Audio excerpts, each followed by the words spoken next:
You know, sometimes the world feels a little colder than it used to. People walk fast, talk fast, think fast, but love? Love seems to move slow. And that is why this story, one that Jesus told over 2,000 years ago, still hits so deeply today. Because it's not about religion or rules or who's right. It's about what it means to be human. It's the story of the Good Samaritan. And it starts on a dusty, dangerous road with a man just trying to get home. Jesus described a man traveling alone from Jerusalem to Jericho, a road people feared even back then. It twisted through rocky cliffs, tight turns, shadows where anything or anyone could be hiding. And on this day, the worst happened.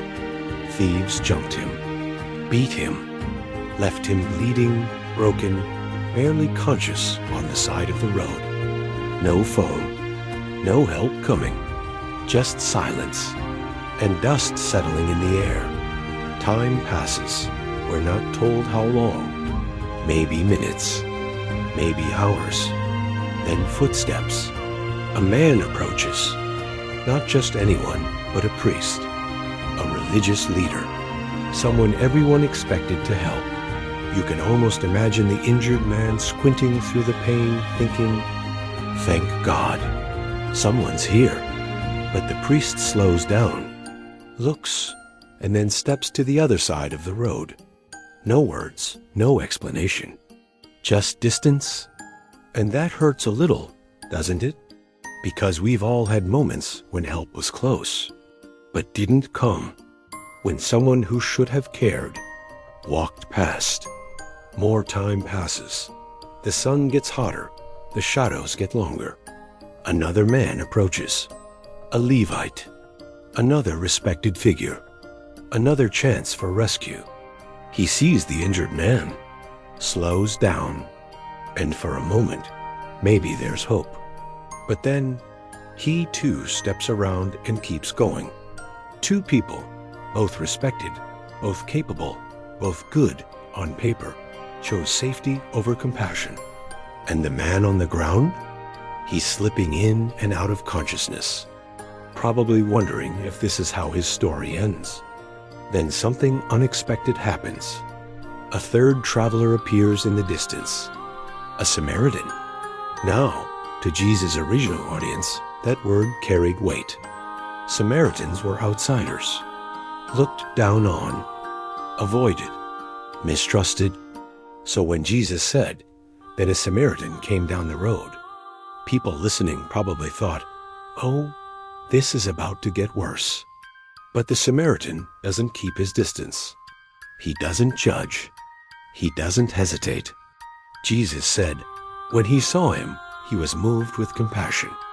He walks straight to the injured man, kneels beside him, cleans his wounds, pours oil and wine, the ancient version of antiseptic and pain relief. His hands might be shaking. His clothes probably get stained.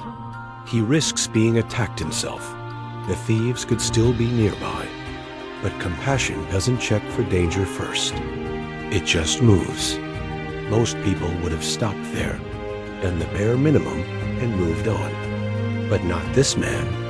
He lifts the injured stranger onto his own donkey, walks the rest of the way while the stranger rides, which means the Samaritan takes the harder path.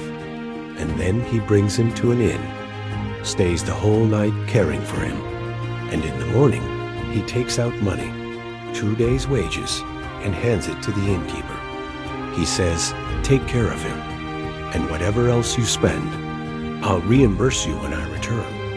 He doesn't expect thanks. He doesn't wait to be noticed. He doesn't take a picture for social media. He just helps. Quietly, completely, sacrificially. When Jesus finishes the story, he doesn't lecture. He doesn't shame. He simply asks a question. Which of these three was a neighbor to the man who fell into the hands of robbers? And the answer is obvious.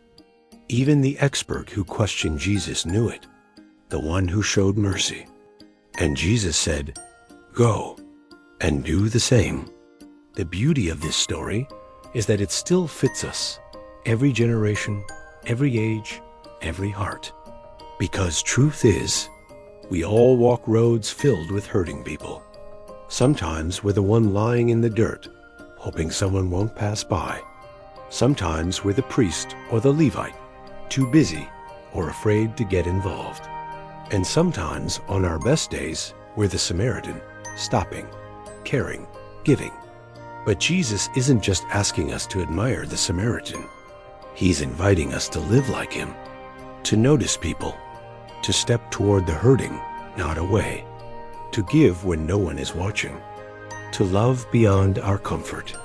The world doesn't change through grand speeches or perfect people.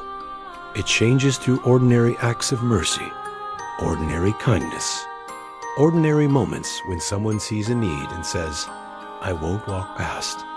So maybe today, ask yourself, who is on the road in front of me? Is it someone tired? Someone lonely? Someone carrying more than they let on? Compassion doesn't require a title, just a heart that refuses to stay on the other side of the road. The Good Samaritan didn't just help a man. He showed us what love looks like in motion. And the world still needs that kind of love today.